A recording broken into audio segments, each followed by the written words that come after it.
what the heck's your source for Warhammer Underworlds in under 30 degrees Fahrenheit. I'm your co-host, Davey, and with me, I have my frosty co-host, Phil. How are you? Feeling pretty cool. We've got Brian. How are you, Brian?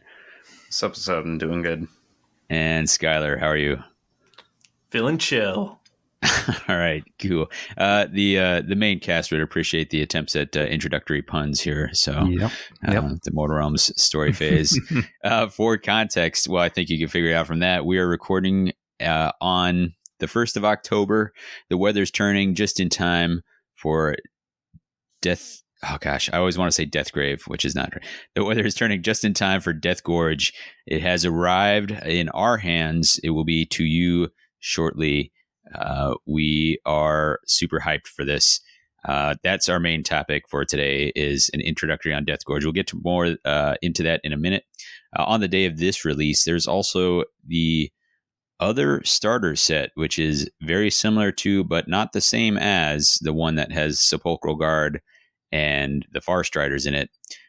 We managed to get a peek at it just a day ago, and it has Condemners in it. They are essentially unchanged. They have updated the art and the verbiage on them to modernize them. A lot of the art hasn't changed, actually. Well, I guess what I'm saying is the card style, right? They're not the old style card. It used to be in the ghost image yes. in the center. Yeah. All right. They have updated the card style and the verbiage to modernize the warband.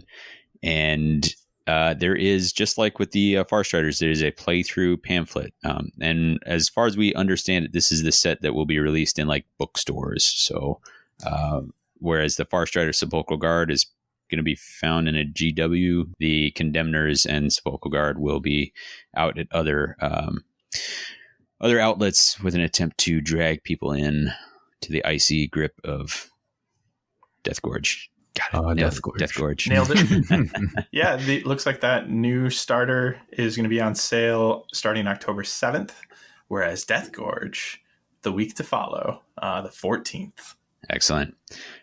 We also should say thanks to Games Workshop for providing a preview box for us so that we could crack into it and get you this content on day one of the pre-order. Yes. All right, gents. Deathgorge. Let's talk about it. We are going to give you some roundtable topics. What we are not doing in this episode is a deep dive on the factions and the Universal Rivals decks. We are shifting to a one-a-week release schedule for until we have this cleared. So 1 week after you get this, you're going to see a deep dive into one of the warbands. A week after, a deep dive into one of the other warbands, and then we'll see from there how we're going to tackle the Rivals decks. But we are going to talk about them some. We'll kind of give some broad overviews and give you those first impressions here. If you do want the blow-by-blow super deep dive, we have discussed every single card in the box. Got the commentary from the whole team on that, and that is available on the blog. There's a link in the show notes, but you also know where to go find it. It's themortalrealms.com, and then click on the Underworlds Releases tab, and you will find it there. Images of all the cards and our discussion of those. We are going to keep the early stuff quick. I have just a one community shout out, and this is anticipation for what will become. I spent a little time with the Critical Focus channel. It's a YouTube battle report channel. Those guys are usually pretty good about getting stuff out.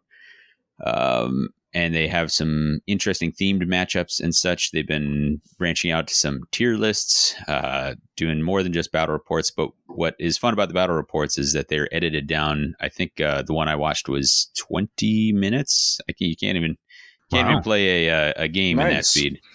So not only is it trimmed down to that, but they have a lot of on-screen stuff to help you. So if a card is played, it'll show up on the screen. In case you don't know it, you can pause it and get eyes on that. They really do a lot of production on those. So if we haven't talked about those guys in a while, and I just want folks to know that they are still producing stuff. Any other community shout outs, folks? Should probably shout out that we have a tournament that we'll be hosting in just a few weeks. 11 November, yes? Yeah. The 11th of November. Thank you, Phil. Absolutely. It's going to be a best of 3 Nemesis tournament. We're going to do 3 rounds, 2-hour rounds. It's going to be at Noble Knight Games in Fitchburg, Wisconsin. Madtown Throwdown Q4. We have an events page all built up for it. Feel free to visit, check it out, and we'd love to see you there. Yeah. Be cool and bring Deathgorge stuff. Be the highest Deathgorge finishing player. There's a personal achievement you can go for. There's a challenge. Yeah. Yeah. All right, but let's hit the main topic here, Deathgorge, or as Skyler wanted to say, Davey, get me 2 copies of this game because they are Deathgorgeous. There it is! Hooray! We're gonna do a couple broad strokes here to start. I want to start with the first impressions. The first thing we see once we got the models assembled, but when we're flipping through the cards, we're looking at the boards. One thing that I think they've done a really good job of lately is each season comes out, this card style is such that they theme them. So like all the cards are kind of icy borders on them. The boards are clearly in this region of Gur that is frozen over. How do y'all feel about the aesthetics? Phil, how about you first? I love it. It originally, when we were jumping realms more, I always figured that it's like, hey, we're going to get big aesthetic shifts because of the realm changes.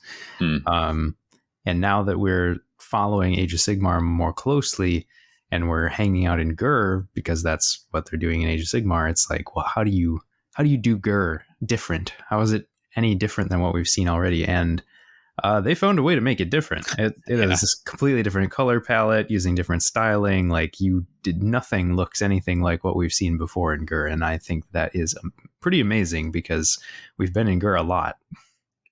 Yeah. Brian, you're our resident top-notch painter. So what's your aesthetic take on this? Oh, I've got an idea for later, but I feel like good. that comes more with the discussion on one of the rivals decks in the deck. But I took a moment to read the lore on like the second page of the rule book. Basically, it's like the Grand Canyon of Gur, or like a huge chasm of Gur that has seen combat between the different factions, chaos and destruction, orcs, gargants. So that's where all the big skeletons are coming from, because then the ogres with the Curse of the Everwinter came through, and that's why it's all frozen over. So all the bones of these past conflicts are frozen in there, and that's why the aesthetic has all these trapped in the ice. Yeah, so, but it's interesting too, because like some of these relics, because a lot of these underworlds have like lost relics in them, and it says that the Deathgorge has like these relics kind of seeping up from the chasm, and they're always covered in like a sticky orange resin. And I'm like, oh yeah, is this Beastgrave stuff? Like, is this Amberbone stuff? Yeah, kind of coming from, because it talks about how nobody knows how these relics traveled across the realms. I'm like, is this literally like the back end of the Deathgrave's digestive or Beastgrave's digestive system? Like, Probably. I don't know. I'm glad you mentioned some of the background. We are actually going to take a deep dive on that on its own. We, as we mentioned before, we're part of a greater podcast network that tends towards narrative play, and we want to make sure to give a nod to that. So we're going to do a full narrative breakdown, kind of anyone who's interested, bring you up to speed on the timeline of Underworlds, and then more specifically what the story of Deathgorge is. So see that coming in the weeks to come. Yeah, deep dive, shallow pool. Sure. Yeah, that sounds safe. That sounds real good. Great idea. Yep. Skyler, what was your? How did you like the overall here? The aesthetics, I think they are deathly gorgeous. Mm-hmm. Okay. Getting it in there again. Yep. All right. He's going to keep tapping that well. Yeah. Brian, I don't know. You guys are not in the same place, but do you have a cane long enough to like kind of hook them off and play them off? All right. How about the models, fellas? What do we think of that? Bruh. Like, Red. The Dread Pageant is definitely like the ostentation. Like, Slake Slash is cool. Like, it's a little weird just having this Minotaur cow thing, but like this is where it gets freaky. Like these are 3 definite demons. They're super weird. Yeah, so like Lasavir is my favorite because she's a demonette but got 4 arms, so like she's just dancing, and she's as dynamic as you want a demonette that's dancing around the battlefield to be, and she's incredible. Vashtish is like such a strange departure. I'm still it's not my favorite of the 3, but like Vexmore, it totally embodies the slothfulness, like card like themes and like all of his flavor text throughout, as well as his attack profile, all like leans towards that slothful nature and indolence of Slaanesh. Love it. I'm intimidated to paint them. There is a lot to do. There's a lot of details to paint. Yeah, it's like with Ephelims, there's a lot of detail there, but like you can get super vibrant and colorful. Like the Slaanesh stuff is so loud as it is as a model that like I don't know where to like put my own flair in it, because it's also like there's muted and strange skin tones in it that I'm like intimidated to try and make it a like. Part of me just wants to go full absurd with it. Yeah. Because just like if it hurts your eyes to look at, that kind of works. Yeah. But I don't know. It's I just gotta put paint to model and see what happens. Yeah. Let the muse take me. As for the razors, we've got a 4-fighter warband, and there's a squid, an octopus, a squid. What is it? A squid. Yeah. And what really killed me is they even sculpted the beak that you can't see. You can't possibly see it. I spent so much time. I was like, I couldn't quite figure out, like, does it, I kept flipping at 180 degrees. I'm like, I'm not exactly sure how it lines up. And I'm like, I'm pretty sure it's this way. And then like when I finished assembling, I'm like, I can't believe I spent so long trying to figure out which way. There's like, if I wanted to, I couldn't even like get eyes on it. I need like a series of miniature mirrors to like, take a peek up and see. Did you see the like shade that was being cast at Elethane Soul Raid? Yeah. No, what? There's a dead crab on the base of the octopus. Oh my goodness. Wow. Shots fired. Wow. Doing claws got added. Man. I do think you almost need to try a Slaanesh versus Slaanesh and a Soul Raid versus or Idoneth versus Idoneth battle report at some point. Absolutely. Like, just pretty battle the underwater critters. Or a 2v2 4-person battle. Ooh. Team right. Underworlds. I kind of want that. I like that. All right. Something to think about. Anyway. Yeah. Hey, go ahead. The models are fantastic on the Elvish side as well. And one other note about Sephinir, I love that they gave him eyebrows. Like it's an anthropomorphic touch. Yeah. Like really adds a ton of personality. Oh boy. Yeah. And the leader has the jellyfish on the bottom of the base, leaping outward. No, they're really pretty. Yeah. I had a very cool upgrade to go with that. I cannot wait to see all kinds of like cuttlefish paint jobs on Sephinir. Yeah. Yeah. I mean, Idoneth have always had really cool like options to draw from, because obviously sea creatures have lots of really cool patterns to begin with. But the models, I think, for that range are always gorgeous. So I'm not surprised. But I feel like this box is almost spoiling us. It's like 2 amazing looking warbands. Yeah. And a cool, very sort of thematic matchup too. So, a quick point of clarification: is it Sirenai or Sirene? I want to say Sirenai is my personal. Man, that's how I would say it, but I really don't know. Also, how I would say it. Okay, as long as we're all in agreement and we're not switching between. Agree. Sirenai from here on out, because it references Siren then. Yeah, if we're wrong, we're wrong. So one of the things that we wanted to highlight with this sort of first impression of Deathgorge is we've got Skyler, our resident rules guy, has done his trademark sit down with a highlighter and the previous edition of the rule book and go through blow by blow. And we especially want to do this because they're unlike with the FAQs and errata where GW will create and they're like, hey, what's in magenta is what's new this time. Here, there's no such mechanic. There's no process like that. So if you are reading it from scratch, if you are reading it for the first time, you don't know what's changed. If you're reading it and are already familiar with the game, it is the brain's natural tendency to kind of like, oh no, I know that rule and go over it.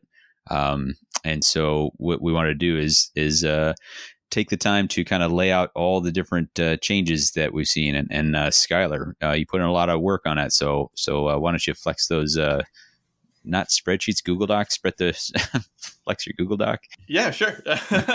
And this is something after I threw this together for our use, it was floated like, hey, do we make this available to others? So whether that's just a link to the Google shared form or we toss it up on a page, we'll give you access to, how we broke this down to this page. There are 5 major changes that I identified. So let's just run through those kind of one at a time here. And the first one is kind of the expected one, is that with the additional feature tokens that you place, there's very often a change up. In fact, I can't remember the last time there wasn't a change up to what you would see on those feature tokens, at least realm to realm. Yeah. Right. So here we have blocked on one side, cover on the other. That's right. Did you say blocked? Blocked. Yeah. So these can be flipped, but an occupied token cannot be flipped into a blocked hex. So no delving these. Yeah, no delving or using other power cards. Basically, there's no way for somebody to accidentally end up in a blocked hex, I think is the way. Would be a really cool design space though, right? Just gibbed. Yeah, you're just inside a block of ice now. Yeah. Frozen, gain a movement token. Then switch back to cover. I don't know. No, I think this is the much more sane route to go. That way you don't have to worry about like, well, how does line of sight work if I'm inside a blocked hex, et cetera, et cetera. So not too much to talk about the existence of blocked and cover on its own entering the game, especially when there are 2 more items to cover that are going to really add to the conversation here. So the next piece is plunder is seeing a change. I think a lot of us could have called that plunder was either going to see a change or see a removal, just given how little we saw of it. I know. Yeah. Quick aside, show of, I guess, verbal hands. Prior to Deathgorge, has anyone on this podcast used the plunder reaction? Zero. Yeah, Once. Definitely never.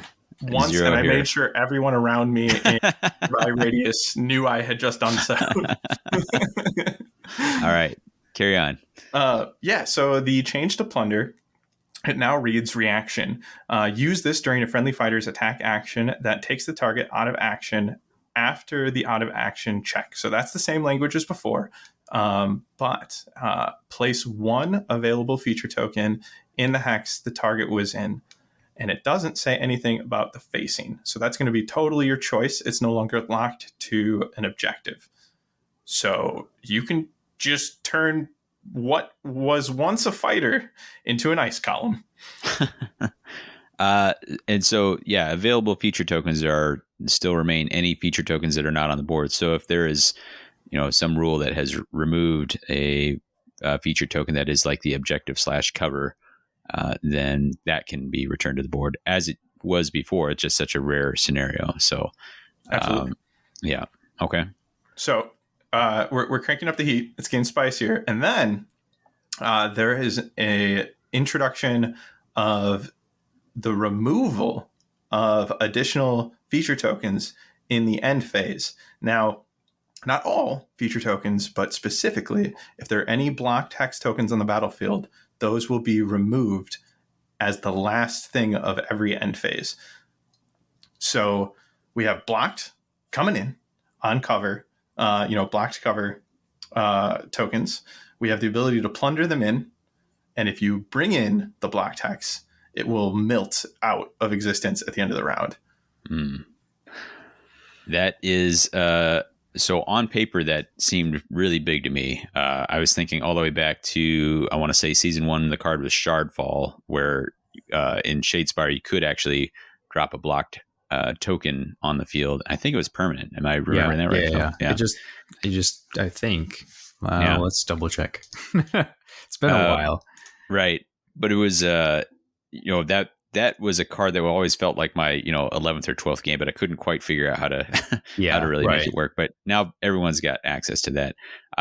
My first impression was like, this is going to be huge. We're going to be dropping block tokens. It's going to cut people off from places they want to be. It's going to mess with line of sight. It's going to increase charge ranges. Were people of the same mind, or was there more tempered expectations? And then how did that translate to the games you've had a chance to play with that kind of that triple set of what block taxes are now doing in the game? Brian, did you guys get a flurry of games in today, or? We did. We got a Rivals with just the warband cards. We then got a Nemesis of Thricefold, Breakneck Slaughter, or Breakneck Ballet, as I like to call it, versus Siren Eye with Fearsome Fortress, though. Yep. And then obviously because Skyler was running, of course. Yeah. Yes, which was interesting because Fearsome Fortress just brings its own. So I think he placed you placed the block text, didn't you? No, I placed cover. You placed cover because of Fortress. I think Fearsome Fortress is going to add an interesting spice to this because, especially with the razors, I really wanted that line of sight, and I wanted to reduce how many times a block text could get in my way from being able to hammer tide and stuff like that. So I was like, oh, if I bring in Fearsome Fortress, I can put one of them down as cover, and you'll notice it's only the block taxes that are going away. So it's interesting in the sense that if you don't have flip tech to flip these tokens while nobody's standing on them, once somebody decides, no, this is coming in this cover, it's permanent. You're not getting rid of it at the end of a round.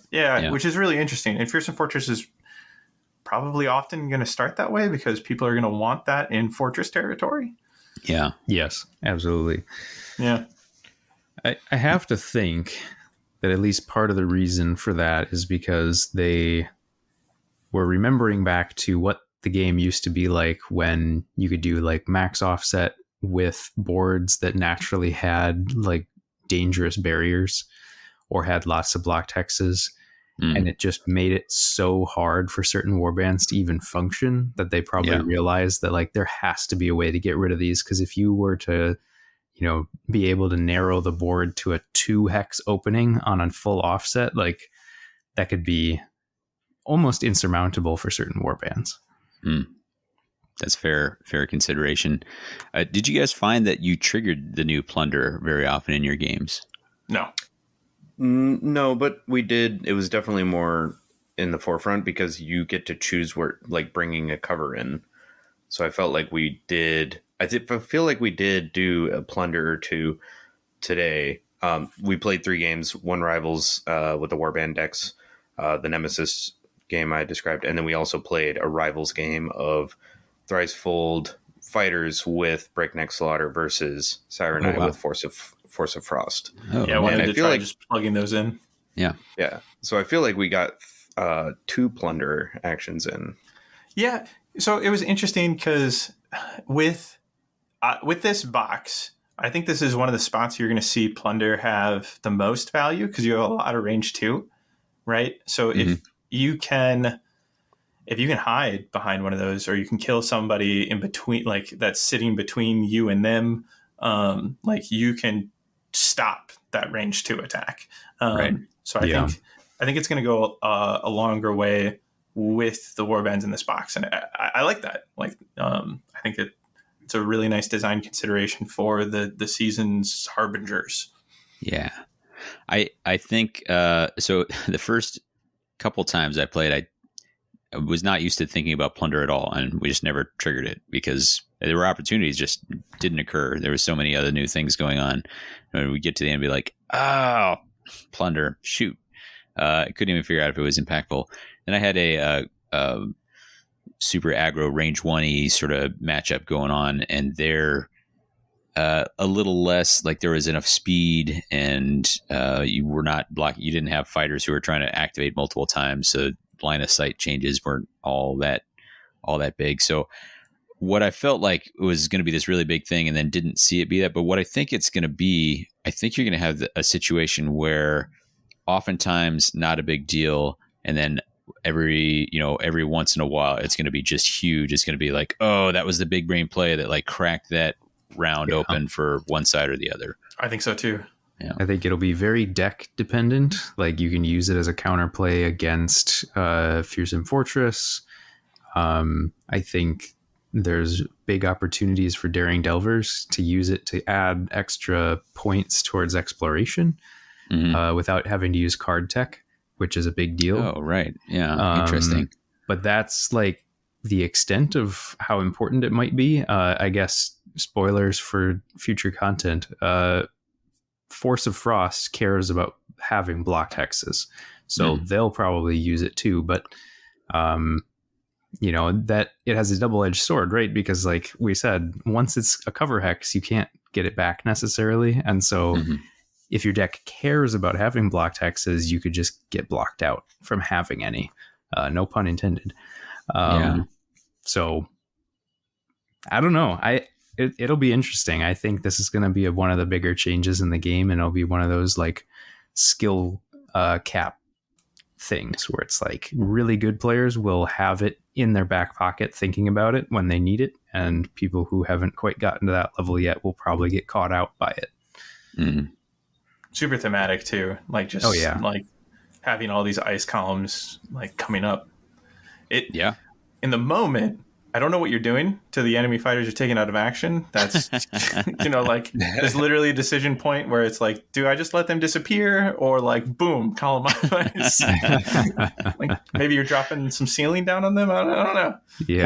Well, if it's an objective, then you're plundering whatever loot they were carrying. Sure. Yeah.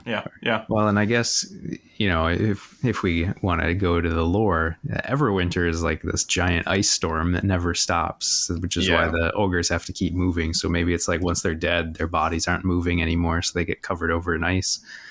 But sure. Yeah. I don't know. I like it though. Improvised defenses.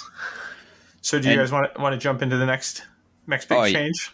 Yeah, the last thing I was just going to say, it was important to point out that it was, you already said this, but that it happens at the very, very, it's like the last thing that happens at the end phase. So it means that any objectives that care about it are already scored, right? Like that all has a chance to do that. So, and I like that they paid close attention to exactly when in the timing does this happen. That was some good forethought there. Absolutely. Agreed. Yeah, what else do we got, Skyler? Yeah, so I think this next one is going to be the biggest change personally. And what that is a change that has occurred through a mission of 4 words. This is a fighter with 1 or more charge tokens cannot be activated unless each surviving friendly fighter has 1 or more charge tokens. Okay, we know that. When a fighter with 1 or more charge tokens is activated, so you're charged out, you're activating a charged fighter, that fighter cannot make a super action. You'll notice I did not say the words a move action or. That fighter cannot make a super action. Move actions are on the table. Yeah. Jeez. Yeah, make it even harder to control people. I love it. I think in general it's a good thing. I think I'm so used to playing for such a long time where, you're down to just a couple fighters in the last round on either side, and that decision of whether or not to commit to the charge or not had already been made a little bit easier by being able to attack after you charge. Now even more so with move. I think it is a big, I used it for positioning things where like, hey, I need to get back on, I need to end on an objective, but I can't make this charge onto an objective. I'll charge, and then I will move, and I'll spend the rest of that. I think warbands that care about that sort of positioning. I think if like Ripas jumps to mind because that's something I played a bunch where have be in enemy territory to be able to score this thing. Those can be a big deal. So I think you're right, Scott. I think this is going to be more. I think the highs of the whole blocked hexes may be higher, but I think the game to game impact of this rule is likely bigger. I think so too. Yeah, the positional end phases that this opens up is just wild, and I enjoy that we had this time period where like we got used to charged out, and then this is kind of opening that up even more. But man, it is going to be easier to teach to new players. I found that even players that just don't engage with charged out very often, maybe they have like large warbands. Very often, like I'll be at League Night and somebody will be like, "Hey, Skyler, remind me, what I can do when I'm charged out. I can move, right?" And it's like, no, you can't do any super actions and you can't move. Oh, I can't move? And it's like, so now my answer is just much simpler.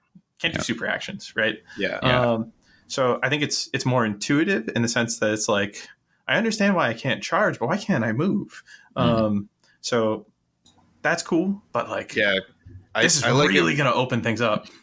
Yeah, I really like it from a narrative. Like the easy teaching makes a lot more sense. But if like from a narrative standpoint, like charging out and then you're gassed for the rest of the remaining activations, that didn't make a whole lot of sense. It's one of the reasons why I didn't get into it at Shadespire is I had a tutorial game that didn't go well, and I could not grasp why the fighter was gassed after making a charge action, and I couldn't do anything else with them afterwards. It made no sense to me, and I think this makes a lot more sense. Not being able to do a super action, they're still gassed, like they're panting after that, but they can still, preserve themselves and still act. Sure. But I get like Phil's saying where it's even harder to control people. But we all have been in that position where we're the people with the one fighter remaining. We are told by our opponent who won the roll off that you got to go first in the third round. And we're just like, oh, great. Like, do I charge now? Like, that's never a good feeling, I don't think. Like, as fun as it can be to rack your brain and get yourself out of that situation, it's never a fun position, I think. And I think this will be more inclusive to new players and be more fun. Just means you can't box your opponent out. Or they can't box themselves out, I guess. I think that is generally true. I think it'll be good overall. This previous change and this change have the unintended tacked on side effect of making any cards that give move tokens or charge tokens considerably less punishing. So things that were previously balanced by saying this fighter gains a charge token is considerably less of a punishment. And anything in your warband that gives out either thing is now mostly pointless. Like, there's only a handful of things they can't do, even if you've given them a token. And I don't know. I'm on the fence. Like, there's a side of me that's like, this is probably for the best. But then there's a side of me that's like, I like the fact that there's a design space where you could have a warband that cares about controlling their opponents hard. But we'll see. So, for instance, I was a user of Screaming Demise back at Adepticon. I use Screaming Demise to, when it's an upgrade, goes on one of your fighters. When that fighter dies, you can give a charge token to any one of the opponent's fighters. So it was like, it was crippling because you couldn't make any further actions with that fighter, or with, and massive control. A lot of fun. I can't have that fun anymore with this. But my opponents weren't having fun with it because I was usually putting it on the fighter that they needed to do the most work with, and it was really crippling. So I think this is a really fun space to explore conversationally, because although I agree that it makes those tokens less punishing, I feel just kind of shifts the control pieces, right? So because we did have a moment like this in our game, in our most recent game. Yeah, because I mean, so now when you receive a move token, it essentially means you can't charge, right? But that's still something. And when you receive a charge token early, that means like you're not going to be activating that fighter for a while. Like you're still going to get the chance to eventually, but even then, if you are able to award the charge token to somebody who's not in an ideal spot, like you've also probably cost them some sort of either activation or card to get them somewhere that they could have gotten had they not seen that charge token. Sure. A charge token later in the round, less punishing, but I think that's also kind of fine because the round is winding down. So like hurt or like holding your opponent back from doing things like doesn't go as far already because we're already at the end of the round. So I don't know. I just feel they've kind of like shifted the weight of what those can do for you. I think that's valid. Skyler, did you say you had one more major rules change? Okay. Yeah. And of the 5, this one's I feel on the minor side, but I'm curious to hear what your thoughts are on this change. This is with delving, and this is another change through a mission. This time in 3 words. Each player can only delve once in each power step, and so that used to be each player can only delve each feature token once in each power set. So we've removed each feature token, and now it's just, hey, you as a player, you're only allowed to do this once in a power step. And for me, my first impressions there are, I don't know why we're seeing this change. And the best I can figure is that this prevents a lot of flipping happening all at once going into the end phase. So like if you're looking to be on 3 feature tokens, and they don't need to be cover tokens, right? They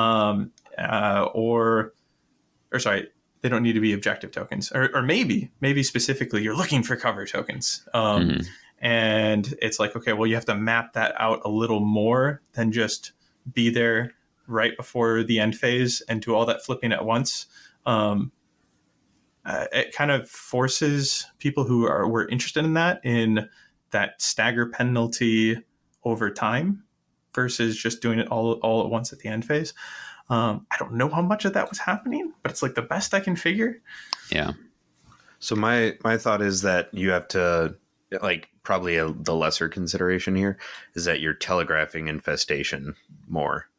You have to give more activations where it's like, why do you keep flipping and you're still sitting on the ones back safely in your objective?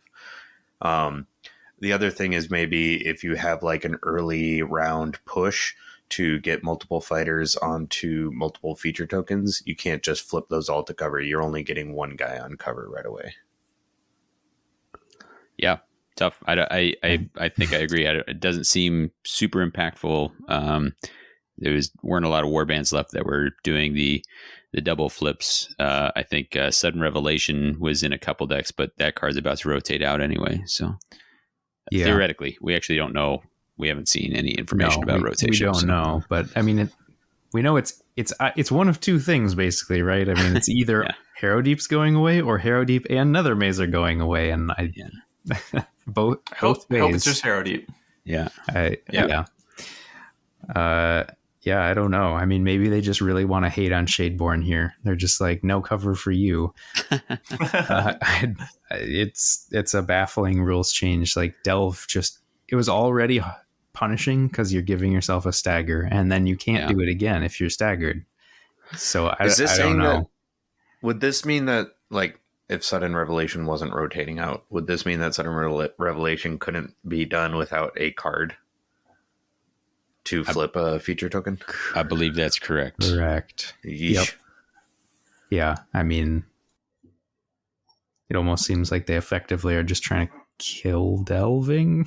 I don't know. I mean, I think they're just. I mean, this is like the other end of the spectrum from when we were in the middle of Harrowdeep and Nethermaze, and it was just like, Yeah, I mean, all right, we'll go back and there'll be like 1,000,000 delves before anything happens, and then the next round there'll be another 1,000,000 delves, and just I remember that being like, yeah, that was, you know, you designed your deck to do that, but I remember just being like, okay, I'm just gonna, you know, let's either you're sitting here or I'm sitting here while one of us flips stuff back and forth underneath, and it does a little bit slow the game down, just like having to pick up a fighter, flip a token, that sort of thing. So maybe just in particular, they don't want somebody who's gotten onto all the feature tokens going into end phase, turning all those into cover and getting staggered without any consequence to lead into the next round fully in cover, kind of a thing. Sure. But yeah, so I think we're in agreement. It did not impact any of the games I was playing. For me, I was kind of wish listing. I thought that to stun and barge would be a little changed, but those are completely unchanged, right? They're also so new that, I mean, we've had them for 6 months. Sure. I wonder if we don't see minor tweaks to those 6 months from now. Sure. Yep, that's so fair. They've been out for a year. Yeah. All right, Skyler, those were the changes. There were a few. Were there any clarifications you wanted to cover, or? Yes. Okay. So the first clarification I want to cover is actually one that we recently covered in corrections during one of our previous episodes. We addressed salvage.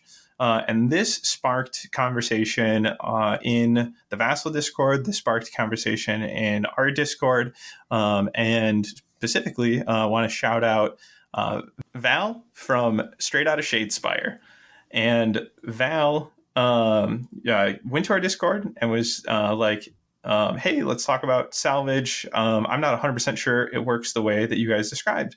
And it led to really interesting discussion that leaned a lot of people towards like, hey, salvage should be the way that we all read it that first time around, where it's open in both players' power steps. And there's kind of these like omissions of words that would really clarify where salvage should be. Specifically, there is a section where it was breaking down what a player could do in the power step, and it said in the power step both players can play power cards and delve, right? So it left out, hey, you can also salvage during this time. Well, that's one of the clarifications we've received, is in the power step both players can play power cards, salvage power cards, and delve. So there you have it. And then to really nail that home, they added another small clarification, and in the salvage section itself it says in place of playing a power card. If you have a restricted card that meets your normal salvage requirements, then you can discard that power card and draw one power card. So in place of playing a power card has been added in there. So nice clarification, putting that, I don't want to say argument, I think that's too strong of a word, but that like rules murkiness to rest. Yeah. So whether it was meant to be one way before and now is this way, or was meant to be this way all along, here we are. Yeah, that felt like the most impactful of the clarifications, if not just because we were discussing it so recently. Agree. So yeah. Were there anything else you want to highlight, or is that pretty good for now? Yeah, I would just say real quick that the victory tiebreaker, they've added a clarification that it's combined value of objectives is what wins you the tiebreaker when you're looking at objectives, combined being the clarification there. So that's nice to see. I think it was assumed before. I know it was assumed on my side, but because it was highest value of objectives being plural. But I guess there could be an interpretation where it's like somebody got really rules lawyery. Yeah, which of these is the highest value, and that for that's what I think. You could have seen is I'm sitting on 4 and 3, but I'm sitting on 5. And it's like, okay, cool, good I'm for on you. 1. This is golf score. Well, I've got 7. No. You have a 4 and you have a 3. I'm sitting on the 5. So maybe maybe that's where this comes in. I either way, happy to see it. Really clears that up. The 4 and the 3 would win in that example. And one other clarification I'm going to highlight here, because it's something I've personally talked about on the podcast before, is I really like consistency in formatting, consistency in things like keywords and stuff like that. And we've seen the intended distinction between like a bold keyword that you're going to see on a card versus a bold italic keyword. And I think they did a really clean job of this. So, going forward, when they print fighter cards, you're going to see bold italics, which is something that they've started here in the starter set. And all this is trying to indicate to you is bold italic is a label for other cards to interact with. So you might know this as like a typal keyword. It's, going to be like your brawlers, your hunters, your skinks. A card can then say, hey, this is what I do for brawlers, right? So yeah. They're trying to just kind of give you that visual cue of like, hey, you're going to look for this. This is going to be called out somewhere. It's not going to do anything on its own. Yeah, this would be helpful. I remember when Beastgrave came out, like flipping back and forth through the rulebook a lot, trying to figure out what does hunter mean. Yeah. Right. Exactly. Yeah. Yep. Yeah. So, if that was printed today, you would see hunter in that bold italic to signal to you that it's not just a bold keyword. And what they want with bold is that it's an established rule. And that established rule is going to be either present on a card or in the glossary. So that's going to be like move action, stagger. That could be a faction's like specific abilities, like Mad Mob's Primal Surge. So they're telling you like, hey, like look at the cards in front of you. If you don't see the reference, then check the glossary. Right. And you wouldn't see hunter in there. Right. Because that's a label. So it's just nice to see how that's cleaned up. It's, most people aren't going to, I think it's not going to move the needle on Underworlds at all for anybody. But it's the type of like quality of life improvements that I think just makes the game easier, cleaner. And really, really well targeted towards those guys with highlighters and rule books. So. Exactly. So, well, all right. There we are. So I think that kind of wraps the rules that we were wanting to get into. I think what I'd like to do is let's actually take a look at. We'll give some of those broad first impressions of the different warbands and decks. So let's say we've got the Serenized Razors, the Thricefold Discord, Breakneck Slaughter, and Force of Frost. We'll go a quick round. Which one of these were you the most excited for? Brian, because it's easy, we'll go with you first. Yeah, so obviously I was most interested in the Thricefold Discord. I just wanted the weird, wacky Slaanesh stuff to continue. Love Brian, you what? Yeah, this can't possibly be. Skyler. What Skyler, what were you most excited for? Force of Frost. Force of Frost. No, All right. No. It was Sirenized Razors, and then like next in line was all the Deathgorge puns I was going to be able to make. Isn't it just the same pun over and over? Well, you can move after charges now. All right. So you can you can just keep moving, So you keep using that pun. Davey, what about you? Way to bail. He can move after charges, but he can't move on. I was also excited for the Slaanesh warband. Just I like if they can get thematic with some of the things they do, and they did that with the Dread Pageant, and so I was really excited to see what they would do the next time around on that. What about you, Phil? I was actually excited for Force of Frost, and I was curious to see what they were going to be doing with a like ice sort of themed thing. I was actually kind of hoping that it might be like priest related, and then it would be like an ogre, because they don't use magic, but they've got like guys who can harness the Everwinter or whatever. Yeah. But magic is still cool. I don't know that we needed more magic support right now, but hey, you know what? That's where we are. So here we are. But I do really like the styling of it, and I like the themes that it's playing on. So, all right. Yes. Cool. Yeah, and it's one thing that's like clearly lacking from this Frosty Deathgorge is like it's got the Everwinter curse in it, and there's no like Rothgorn is not brought up. So like part of me is like, is this next Destruction Warband on the horizon going to be another Frozen Ogre Warband? Get a Yeti in there or something. Yeah, that'd be pretty cool. That would be cool. Yeeties. They don't have a new Yeti model. They just did new what are those? Gorgers models. Yeah. So a Yeti would be actually very appropriate to like herald a new model range for them.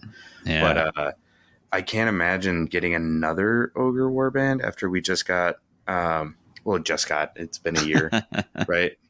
Black Powder. Yeah. Yeah, almost a full year. Yeah. And he definitely felt like Rothgorn 2.0. I can't imagine we get an actual Rothgorn Junior.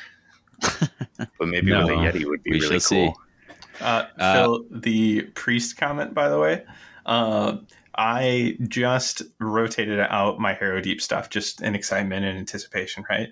And a card stuck out to me as I was filing that away, and it was Blazing Icon, which what a card. which grants fighter priesthood. And I'm like, which we have done They zero with. granted a fighter priesthood before wizardom. Yeah. They Yep. did. They did. Cool. It's gone. I guess there would have been some weird jank play with like Plague Pack there. Get another priest in there to spread that around. I That is suppose. way too combo-y for Underworld's Can't have play. it. Yeah. And well, actually, is Blazing Icon order only? I don't know. No, I thought it was a too. true universal. It's Okay. a true universal. Yep. All right. Well, let's get into it. Let's we're going to run down just real broad overview. So what you can expect out of this is we'll kind of give here's what the style of this warband is. Here's some things that we think are strengths and weaknesses. And here's maybe a favorite thing from each of us for that. When we get to the deep dive, the individual episodes, we'll do a more card by card, fighter by fighter pairings and all that sort of thing.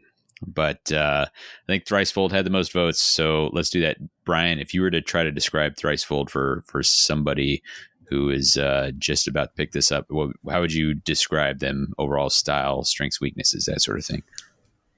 3 squabbling demons, and it's narratively fantastic. Both of them are just full-blown demons. They're not humans.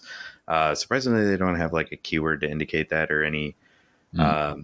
I was expecting something a little, but I suppose Riptooth doesn't have anything. Neither does the F1's Pandemonium, but none of them are beasts, so I guess that's in keeping. Sure. The 3 of them, you got one large fighter with Vexmore, and then a 4-wound fighter is the Snake Lady Vashtis, and then you got Lasavir with 3 wounds, and they all inspire if the other one fails a roll, like no successes in it. Yeah. And I think that's just hilarious narratively. They were kicked out of the Hedonites of Slaanesh army in order to go and get away because they were just bickering too much. They were such a distraction and annoying that they were cast out by Celeste. And as far as the fighters go, basically it's strange. Like they're, from a deck standpoint, their objectives are not strong. Like they feel like they're kind of aggro, and you just kind of got to roll with that. They have some good surges or considerable surges, but their end phase are quite atrocious. And that leads me to that really can give a warband their guiding light. And so I feel like they're kind of just aggro and kind of roll with it. That's interesting. Because my take was that I think I can do a control build with this, and I think we'll get into that with the deeper dive. I thought that the low fighter count, the range, the access to magic maybe unlocks the possibility of some control play. Like a lot of their stuff wants them to be inspired, so you're wishing that your fighters are failing. They also want to have wounds on themselves, so it's interesting. But what my point is that their objective deck kind of lacks a singular focus. Like it gives you some options, It does have 2 good surges for casting or attempting to cast spells. And then, but their power cards, boy, that gets spicy. Yeah, there's some really cool it. stuff in there. And I think that is where they do really lean towards the control build. It's just that it's hard to, I guess, award objective cards or have objective cards that award having controlled somebody. They have to, you have to go elsewhere to find the objectives that will help that. They've got 1 or 2 that I might include in that build. Actually, the surges if you're going magic, but to a similar extent, I feel like Dread Pageant had a lot of fun power cards, and that's where I really enjoyed it. They had some really good objective cards as well. So the theme kind of rolls on with fun power cards. But do we get into temptations and false gifts? Well, let's go around the horn and give let's do that. So just give a general idea of what a temptation or a false gift is, because that's kind of an iconic thing for them. Yeah, so cool. Yeah. So we've seen some cards with a lot of this, or we've seen a few cards similar with temptations, where you play the card and it's pick an opponent or a enemy fighter, and that opponent chooses one of 2 options. So it's a ploy, gambit, and basically, there's 6 of them in the deck out of your gambit deck. So 6 out of 10, it's quite a few. I'd say there's some good ones, some spicy ones. There's only 1 or 2 that are like, but yeah, I think they're all useful, right? They're all useful. Some are situationally useful. Some are like, there's a couple that I think are pretty hot fire. We'll get into those. So that's on the gambit side. They have kind of a signature upgrade card too. Upgrade type of card, upgrade category. Yes. So they have their own keyword, and it's called false gift. Yes. And there's 3 of these among the 10 upgrades, and all 3 of these have the ability. The Thrice Full Discord player, can pay to give this to an opponent fighter, to an enemy fighter's. Yeah. And they have their pros, they have their cons. My takeaway from having played with them is that the majority of the time I'm happy to put these false gifts on my own fighters. But boy, when there's an enemy fighter that can get crippled by some of these negative abilities, it's gonna be spicy, very fun. I love the temptation false gift. Thematically works great, and then mechanically is super interesting. If we did around the horn, you got a favorite or a standout piece of the warband that you want to call out, Skyler? Oh, okay. I mean, those false gifts are really cool. But what I'll go with is their theme being realized in their inspires. With them being these squabbling demons that hate each other and want to see each other fail. They literally inspire off of getting to see each other fail. And I really find that to be a blast. When you're looking at their inspire boxes, each of them calls out specifically in name one of the other they're 3 paying attention to. So it's kind of like almost like rock paper scissors, in the sense like you got to keep track of like which one cares about which. I have to line the fighter cards up in a particular order to help me remember. I would say in playing them, it does kind of cause a little bit of a meta like narrative role play, where when I try and attack, it fails, but there was a success in there. I'm going, you can't even fail good. Well, and I think one of my favorite little like pieces towards this is that on Vexmore's uninspired side, he's on 1 dice for his attack looking for hammers, and he's on 1 dice in his defense looking for shields.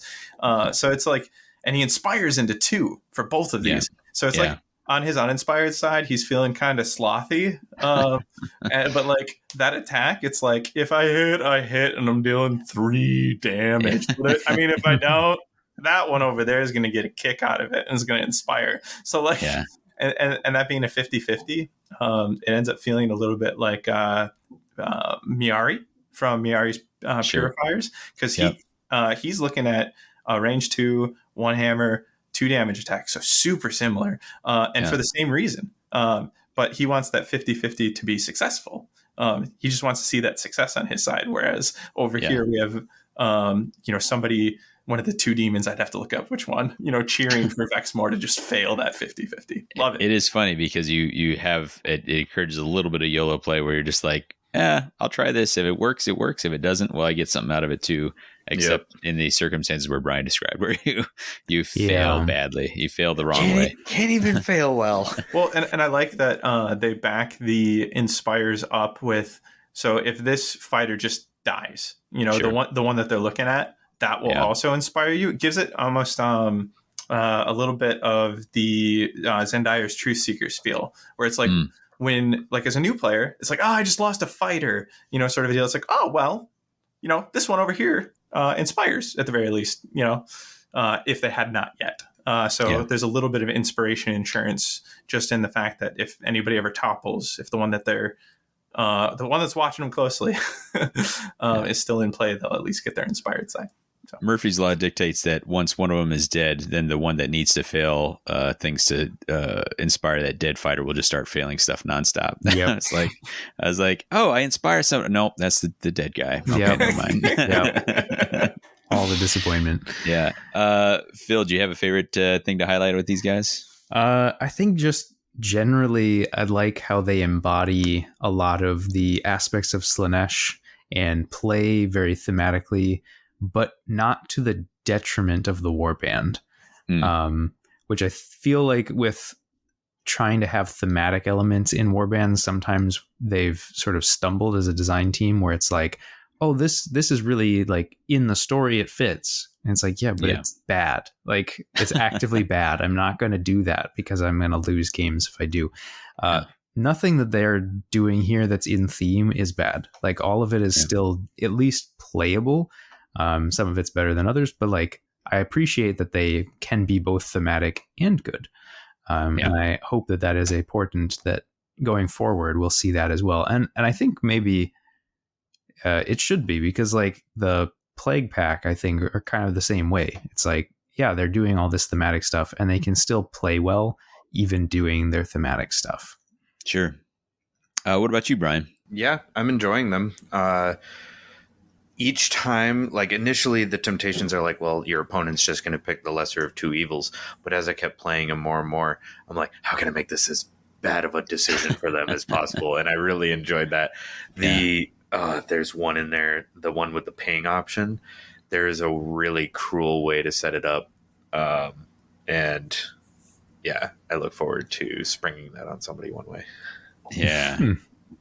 After playing against Brian all day, I can confirm temptations are his favorite part of the warband. He, in fact, has a Slaaneshi coin that he purchased for other, before he realized the use case here that says something. What does it say? Like, are you tempted? So this is from Baron of Dice. They made a token that's like a 2-sided coin where it's like, you have been tempted. Are you tempted? And so what it's meant for is the Hedon Knights of Slaanesh Age of Sigmar army has a temptation mechanic where you can offer your opponent a 6 on the die result, but you will gain depravity points, which buffs your army if they take it. And so you offer them, you've been tempted, or are you tempted? And then you've been tempted. If they deny your offer, they take damage. And so I bought that coin, not knowing that temptation was going to be a mechanic with this warband. And now I throw that coin out at my opponent before I hand them the card. So much today. For me, it is definitely the false gifts. I was, as soon as I read these, you could think of so many use cases for them. There's one that it's a great weapon, it's a cool sword, and then it turns off all the other upgrades. It acts as if he doesn't have them. Now the opponent can shut these down by spending an action to discard it, but the cost of an action is huge, and frequently you can get really big benefits just from right when you put it down. So I think I had there's the Void Cursed, Void Cursed upgrade that you hand to the opponent, and they get to pick where it goes. This is even more so, and I just loved thinking about all the different cool ways that this could be helpful. Again, like either on yourself or the opponent, and just matching it. They have a level of flexibility that I just really enjoyed, and they've been my favorite part about the warband so far. You ever had that moment where you charge somebody, cause damage to kill them, and your opponent goes, "Oh, I have an extra wound on them," and you're like, "I forgot." Now I just pay a glory, and that turns that upgrade off, and they die. Yeah. Or I've got a real powerful attack lined up, and I'm like, you know what? I'd rather you were large for this, so I get 2 glory. There you go. Yeah. Like that. Yeah. So Brian and I were geeking out about the false gifts afterwards, and I think the thing that got me the most excited about them is often the negative is really niche, and that is the thing I love the most about the false gifts, because very often you're going to be using them for your own boon for sure, right? But I like that design space so much where I'm bringing this card because it's good for me already, right? And then if this negative finds that niche moment where it's going to shine, like I didn't have to just add this one card in my deck that only offered me that niche benefit and I never get to use it. So, it's my 11th and I cut it. Like, no, it's right there already, like included into this card that you would bring on its own. Yeah, they're my cards. I want them to be good. Why should they be negatively affecting me? But since they're so niche, it makes it really nice when you see the potential it has to neuter another enemy fighter, and you're like, here you go, you can have this one.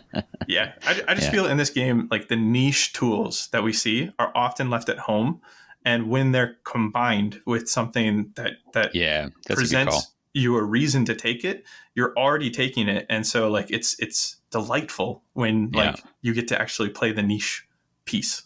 Absolutely. Let's go to Sirenai next. Sirenai. Oh man. Let's go to Sirenai next. Skyler, you called them out. Why don't you give us the summary of these guys? Yeah, so for the summary, they are an Idoneth warband. And so we now have a constant for what that means. And the constant here is that you're going to have this inspire mechanic that naturally turns on based on where you are in the course of the game and naturally turns off. So here, what that looks like is you're going to have it for your final activation in round 1, or more specifically, after you've completed your 3rd activation, you'll receive your inspire, and that's going to go away at the end of the round. And then in round 2, after your 2nd activation, you're going to inspire all of your fighters, all 4 of them, including Sephin here, the squid. And like you'll have them until the end of the round, and then you'll go back to uninspired. And then after your 1st activation in round 3, you'll inspire. Specifically after the power step, but you're going to have to do those 3 activations in round 1, those 2 activations in round 2, and the 1st activation in round 3, you're inspiring your warband. So that's weird. We have this ebb and flow of timing where you're going to get your stats boon based on where you're at in the rounds. So I think that's kind of like the biggest first thing to call out about them. And then the other, if I kind of had to summarize them, what I think they're going to be doing, where they're going to find their identity, is they are going to be the warband that staggers fighters on the enemy warband the most. So they're going to kind of, I think, come into their own and be known as, the staggering warband or the stagger elves. And then the other thing that's going to be their hallmark that's going to stand out is Sirenai's Hammertide.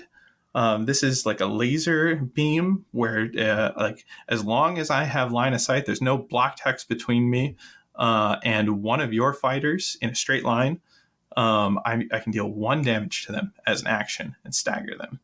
And I also have the squid. I can jump around a bunch whenever targeted, which really kind of continues to play into their stagger identity, because the squid staggers. Anytime somebody takes issue with him and tries to attack him, he takes issue back. Staggers you, phases away. So yeah, I think that's kind of especially as I played with them more, I think that's really the identity they're going to carve out for themselves. Is like Siren Eye is going to stand out with this hallmark ability, Hammer Tide, just lasering damage, down lanes that kind of like form, and they're going to have all of these ways to stagger you, and they have a objective that's 2 glory if they've staggered 3 of your fighters. So like it's worthwhile for them to pursue that game. What would you say? Would you say they're aggro or hold or flex or TBD? Oh gosh, it's a really good question. I would say they're not strictly aggro, so they're gonna land more flex. And I think that's probably pretty accurate. Like they have a couple different objectives that ask them to hold 2. So if you lean into those, I suppose you're going hold 2 flex. But your survivability is kind of low, especially with 2 of your 4 fighters. So you've kind of got this glass cannon archetype where it's like hold back, come in for the punch, and then kind of clench a little and hope you survive. So that you can keep bringing the pain in. They're really unique. They're not going to be invading like Soul Raid would, at least not as like an archetype. I think what helps them with that is that other than the squid, 3 of them have range 2 attacks, which gives you more positioning flexibility. So you can set up in spots. You can set up on feature tokens and attack from there. Yeah, so absolutely. I think that helps unlock that a little bit. I think so too. I will. Well, let's see. Phil, if I throw it to you, you have a favorite aspect of this warband to highlight? Well, I really like the squid, but to be more specific, I think I just like that they've got all sorts of weird, different kinds of mechanics that they're playing around with. They've got like a teleport spell, and they've got, some of the stuff similar to like the Soul Raid, where they're able to say like, hey, this fighter is not going to be targeted. And like, I just like that they have all these goofy, maybe not goofy, niche mechanics that are just like really different. I thinking about your question you posed to Skyler is almost like, they're not really aggro, they're not really hold, but I don't think they're just true flex. It almost seems like they want to control. They're gonna like stand back, wait, set things up, and then make their move when they're ready. And I don't think we've seen stuff like that for a while. And I'm interested to see what people figure out, because I think once people crack it, these guys are probably going to be pretty good, because they have some really good attack profiles. Their defense is not great, but I think they can stand back and wait long enough to be pretty interesting. Sure. Yeah. Brian, how about you? Siren Eye is playing Space Invaders. She just sits back, stands, and tries to Hammer Tide laser across the board. It's pretty rude. It's a little anticlimactic. I get a little sad every time he's like, I'm just going to Hammer Tide you. And you're staggered too. It's like, Bolt of Zinch was never a problem. Hammer Tide all the way across the board. That's just my spicy throwing all the get everybody upset. But my favorite Bolt of aspect, Zinch didn't cost you an action, so but it's a one-time use. We found out that if Skyler wanted to win his matches today, he should have just spent all 12 activations hammer tiding my entire warband, because they have 12 wounds total. Yeah. Fun fact: I was like, so I can do 12 damage to you, and I was like, and you have collectively 12 wounds. There you have it. But I mean, much easier said than done, right? Yeah, right.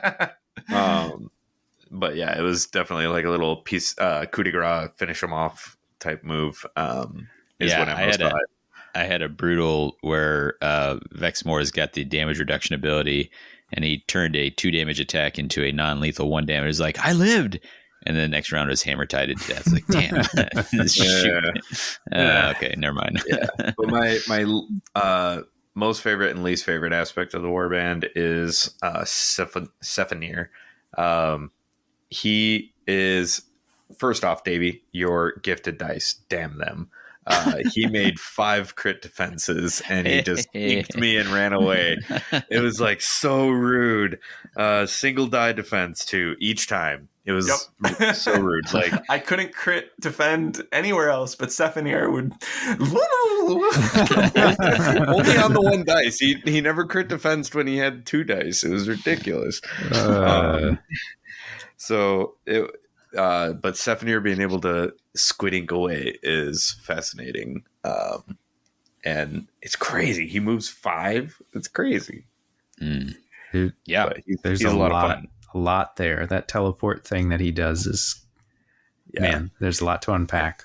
And the 3 fighters when inspired have a lot of options for like choosing pick your switch.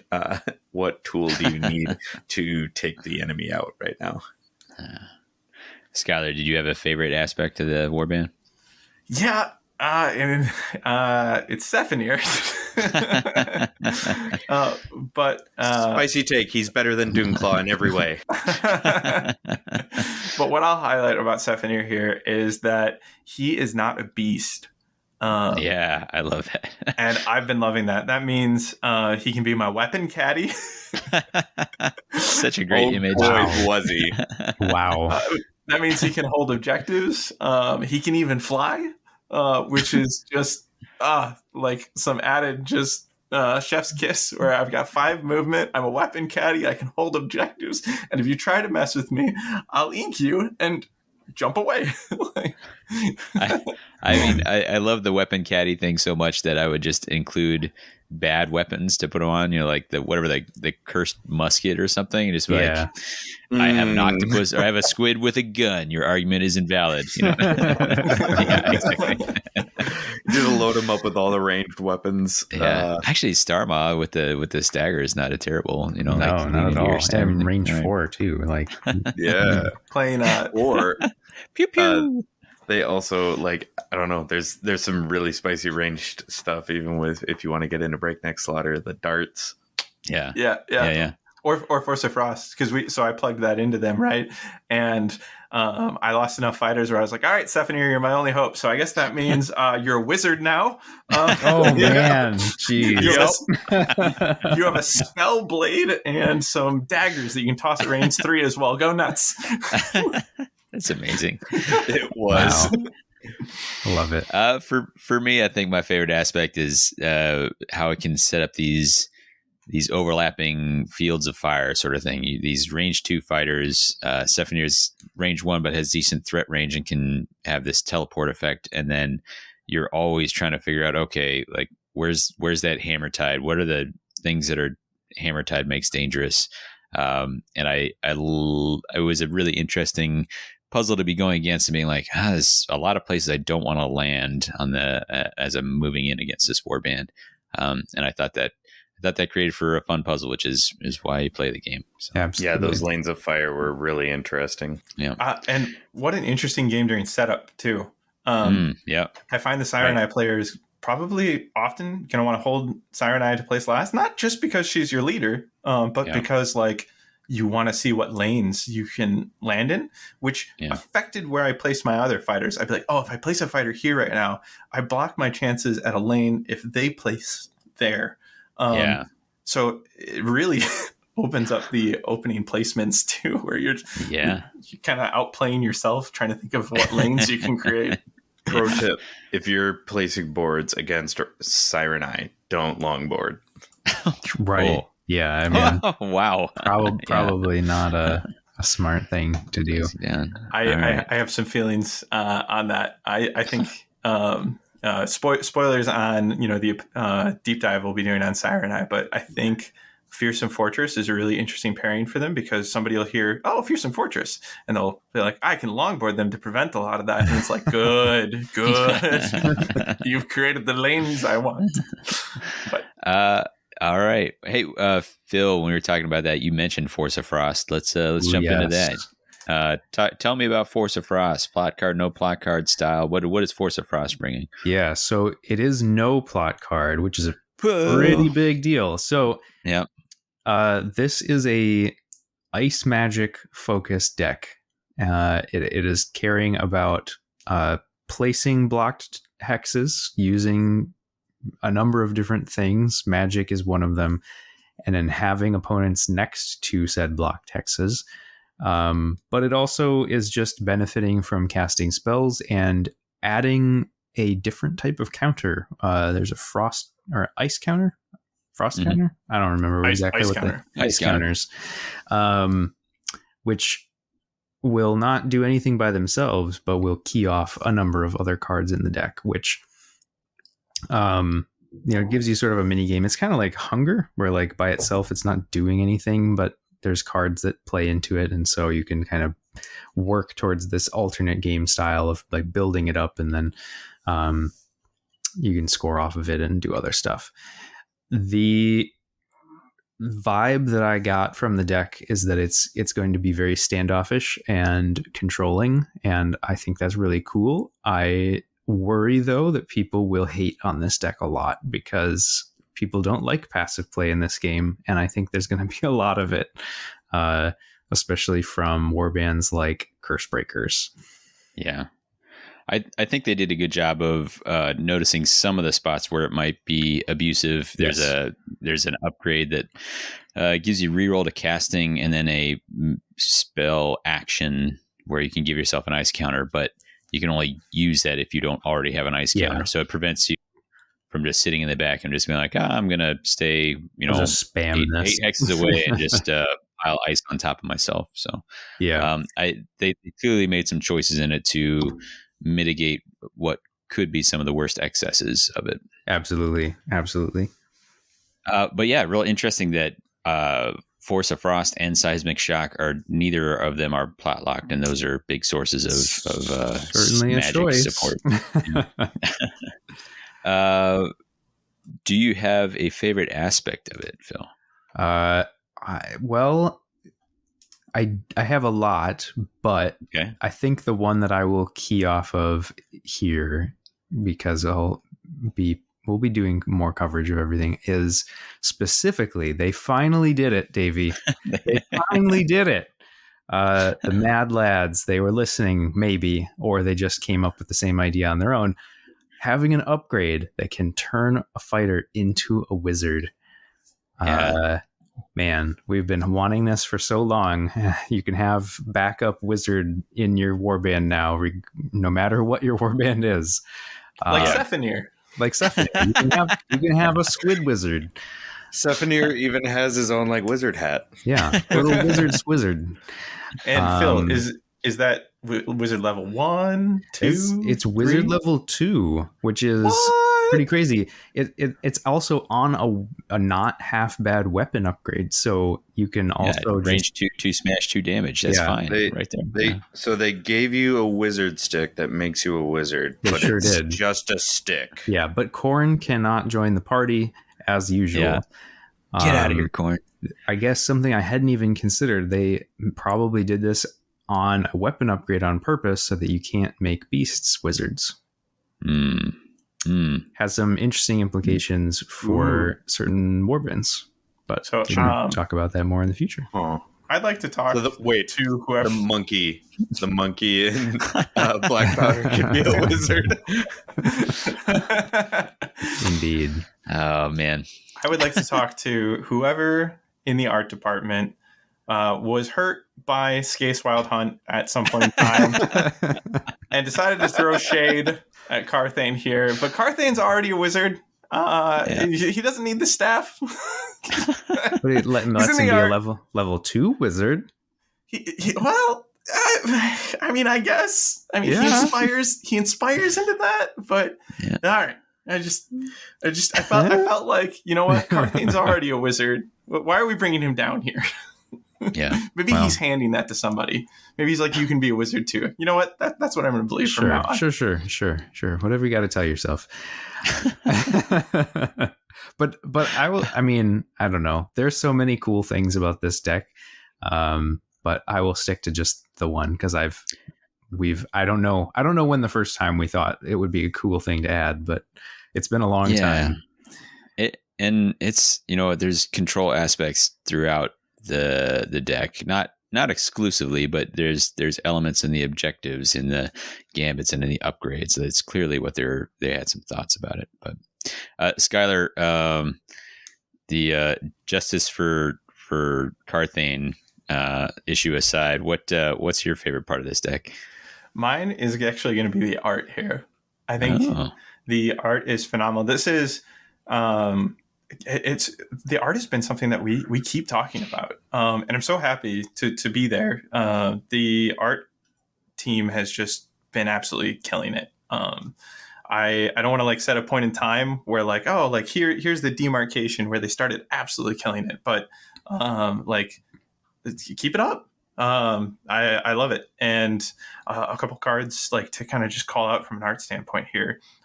There's a card called Frostworm Cloak, and this features a Shade born fighter, right? So if you can imagine the Shade born fighters, they usually have this cloak on them that represents like the shadows, that they're slipping in and out of. And here, that cloak has been replaced with a frost cloak. So you have the Shadeborn fighter in this very dynamic pose, crossbow, like handgun ready, and this cloak flowing out of them, made out of ice and frost. Very Elsa. It's really cool. Yeah.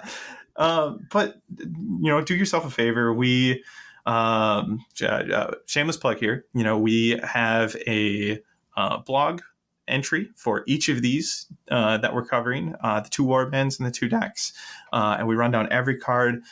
Davey has gone through painstaking measures to make the image quality as gorgeous as possible to really capture the work here. And go check this out.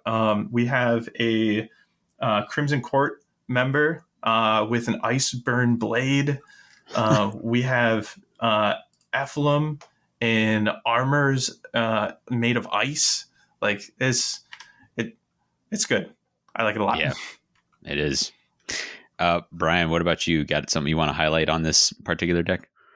So you had asked me like what I thought about like painting wise for this season, and I can't wait to see Frosty Court. I want to see Crimson Court but frosted, because not only does it allow you to make a wizard and they're level 2, there's 2 cards that also allow you to buff a wizard to level 2.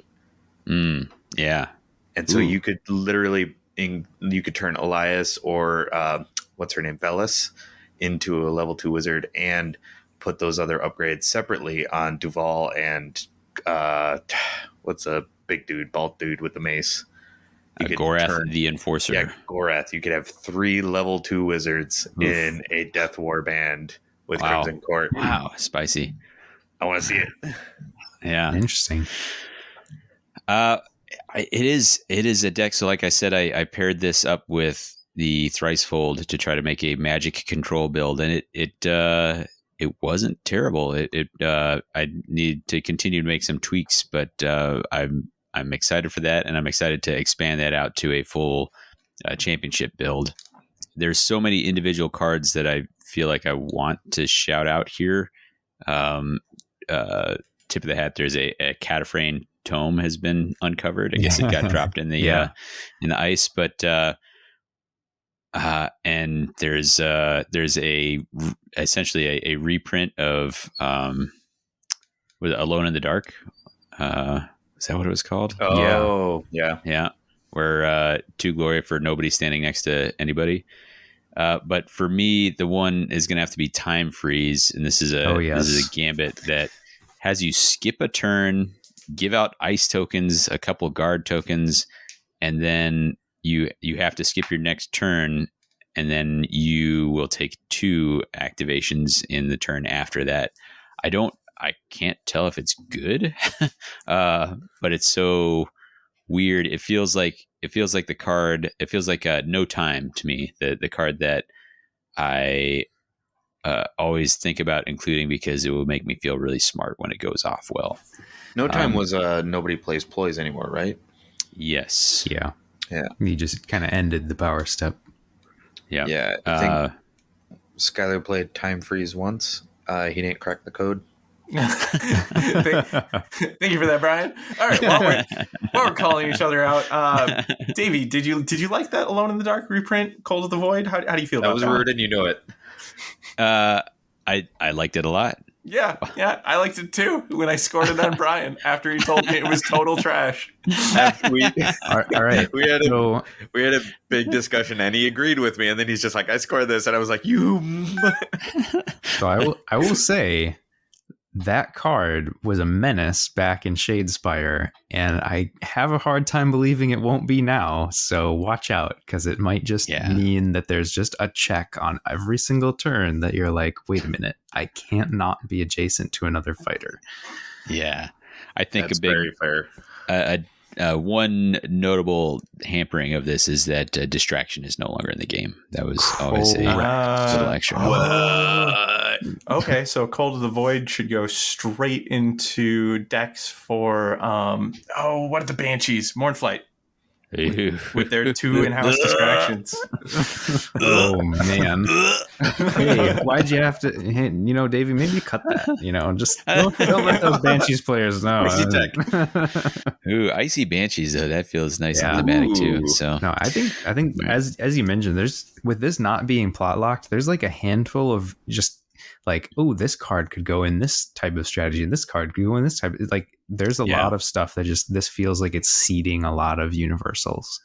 Yeah, really I think this is a deck that will get dipped into by a lot of different play styles. There's although I talked a lot about the control aspects, I think there's reasons to reach for it for a lot of different warbands. Yeah, I think they've really been hitting the sweet spot with these, where they serve Nemesis as and Rivals, as these 32 card decks, but also like with whether they're plot locked or not, like how are they going to serve Championship? And anytime you see it not plot locked, it's like, oh my gosh, how many tools are in here for focus strategies, or how much in here can be pieced out for these individual niche strategies. I love that sweet spot they've been hitting with these releases and serving all 3 formats.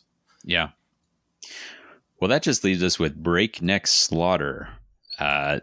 This was nobody tagged this as the one they were most excited about, but Brian, I do have a good synopsis for this. This is okay, Tooth and Claw. Lay it on me. This is Tooth and Claw meets billiards. And by billiards, I mean pool, like bar pool, where you're hitting balls with a cue and bouncing them off each other. Yeah. This comes with a plot card, right? Yes, thankfully, because this is, like I said, Tooth and Claw. There's a ton of aggro tools and objectives in here that are fantastic, and I'm glad Tooth and Claw and Breakneck Slaughter are both plot locked away from each other, because you would actually be able to score a lot of the same cards for doing the same thing here. So I think that succinctly carries over a lot of the ideas.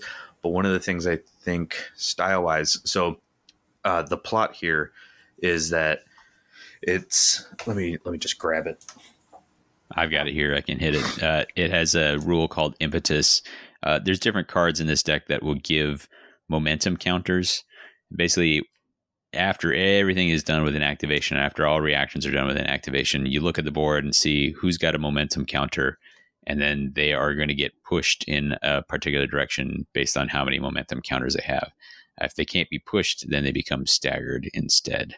And the deck comes with plenty of ways to give them to your own fighters, but also some ways to kind of sneak them onto enemies.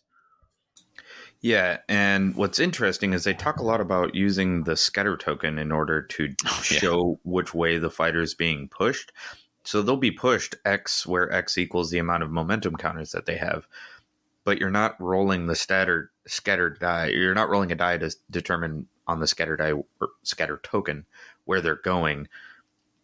Instead, you're just pushing them along the hammer. So I feel like that's an interesting play, because they might be able to errata this in the future if they need to make it a scatter. So does this scatter effect, would that work with something like Shrewd Wits? No, No, because they're not actually scattering. Yeah, this isn't a scatter. They're just like shoehorning the token into other mechanics for God knows why. They could just say in a single direction. Just like the no token needed, but whatever. Yeah. Yeah. It does. Impetus also does say that you get +1 move to each fighter that has one or more momentum counters. So if you're able to give a momentum counter to the fighter prior to their activation, then you can give some extra speed boost out of it. But essentially, you're getting that speed boost with the momentum, and you're going to charge. Like, it feels like aggro. You're just going to charge, and then you're going to, after the charge result, you're going to bounce, or your opponent chooses which way they bounce. So it's not totally like physics, but you bounce off or you go flying in a spinning off in a direction. So it's almost like you're on an ice rink. In fact, there's a card that creates a domain where everybody who charges gets a momentum counter. Yeah, both of these decks feel extremely thematic to this, ice setting. Yeah. Right. So with Breakneck Slaughter, where I think it delineates or goes away from Tooth and Claw, because there's a lot of like aggro bonuses to, +1 damage or +1 dice type stuff, very reminiscent of Tooth and Claw, as well as some positional objectives that aggro loves to see, that doesn't care about feature tokens.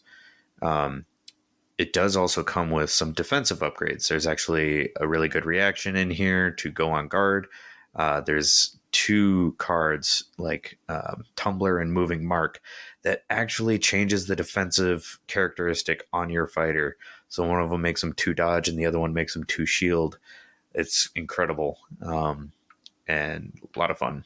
Yeah, I think you could maybe summarize it with quite a few powerful effects, tempered by how much of a penalty it may or may not be to all of a sudden get to have less control over your positioning. Yeah, it does feel like Tooth and Claw with a cost. Skyler, is there something, I know you played against this, was there something that you thought was particularly fun or enjoyed, or a key interaction, favorite part of this deck? Yeah, it's hard to not just talk about the momentum mechanic more. So what I'll highlight is that there's so many interesting ways to manipulate it. And that's we're going to define this, this rule and how it works. It's momentum. We're going to toss momentum counters on fighters because we're putting cool, abilities, effects down on them. And so that's going to cost them some momentum counters, which would mean normally that after they attack you, or after their turn ends, they're going to bounce off somewhere and your opponent's going to get to decide. And I really, really like that it's your opponent that gets to decide, right? Mm-hmm. But what really stood out to me when we were playing is the ways you can manipulate this. I'll call out one card specifically, Battering Ram. So first off, super cool picture of Thedrin here. Thedrin? Jedrin. Big guy. Yeah. Jedrin. Dread. Say it again. Jedrin. There we go. That's good radio. I'll get that name nailed.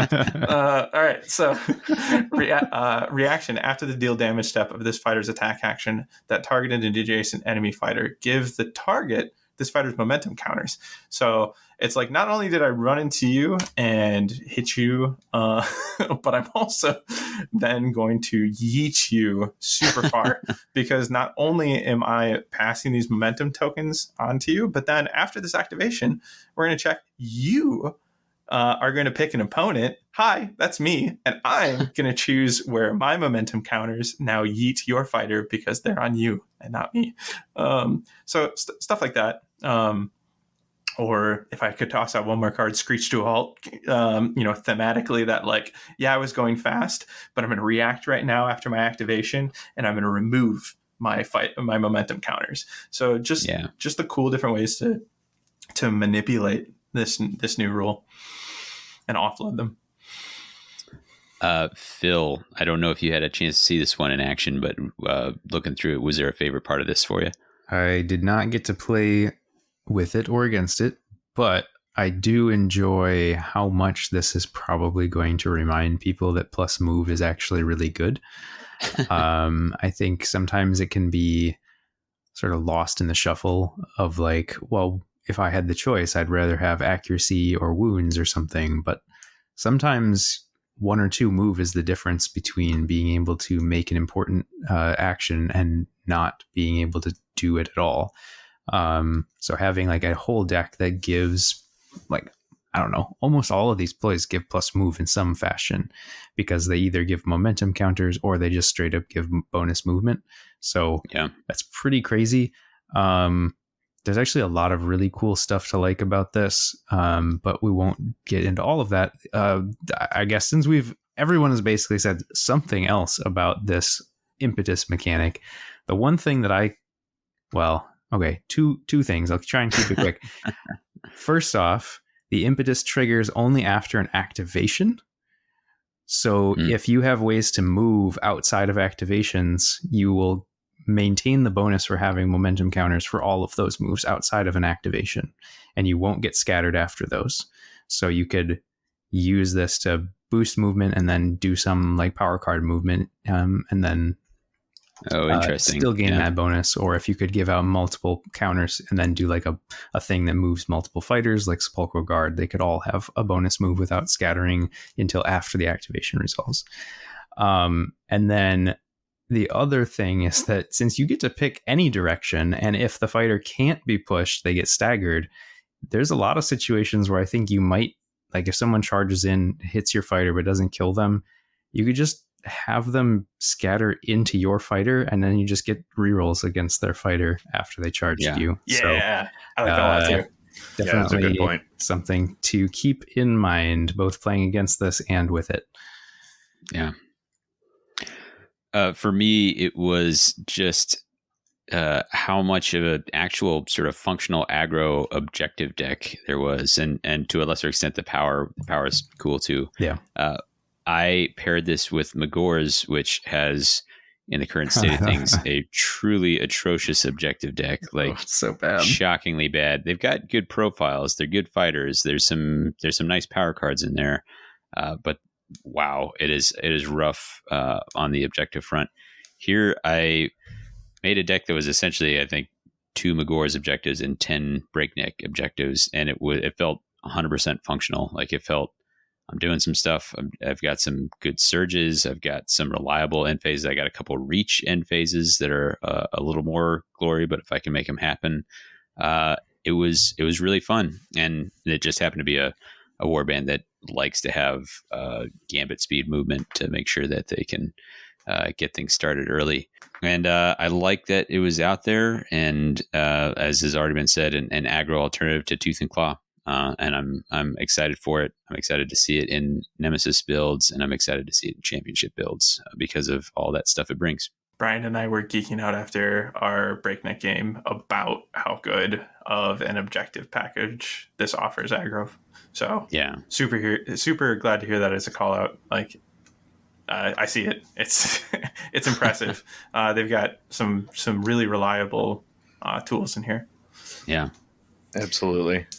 My favorite. So for me, I really love push tech. Really liked positioning with like Zarbeg skits and then Dread Pageant. So I'm really keen on that. And you offer this to me where it's like you're gonna make a charge and then you're gonna ping off and bounce, and your opponent has control of where you go. I'm like, oh my god, that's the antithesis of what I want. But I just embraced it and just kind of free falled into it. Some of my blog call outs or comments on the cards were like, this card, like Screeching Halt, is how you can take away the momentum before the impetus reaction is done, or another one allows me to decide where it goes.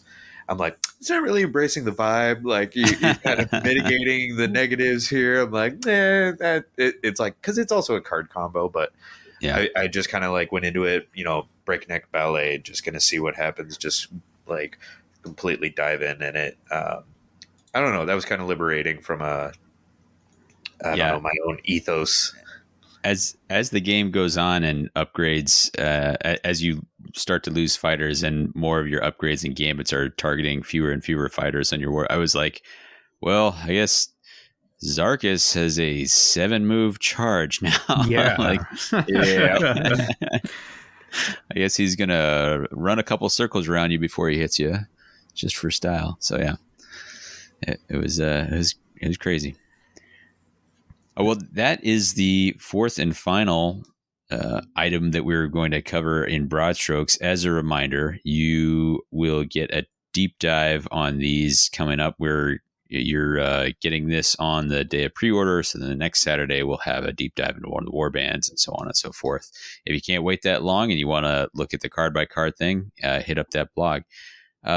Gents, I'm going to give one more time around. If you want to call out one particular thing about the box set, the Deathgorgeous box set, I'll give you the chance to do that now. You don't have to take it if you don't want to, but Phil, let's start with you. I don't think we mentioned much, but the boards are quite gorgeous, I think, in this set. And I think the art is very clean and clear, and so you don't have visual, like, I think there was some stuff with like Weird Hollow where the colors just kind of all blended into the patterns, and sometimes it was hard to see some of the stuff on the board, whereas the iciness, I feel, is very distinct and doesn't clutter anything, but it still looks really nice. Nice. Yeah, I also want to comment that the boards, I think, are well designed. All the boards seemed pretty balanced. Like there was one board with no features on it, and it was just spawns. There's another with a blocked and then 2 cover. And then there's another with lethal blocked and stagger. And then there's a lethal cover stagger. And it was like, I felt like it gave people a lot of options, and none of them felt like, oh, I'm just never going to use this board. Skyler, any thoughts you want to give? Final thoughts on the Deathgorge box? Yeah, I think the box offers an excellent pairing. Yes. All right. I'm going to think of a new one. Okay, keep going.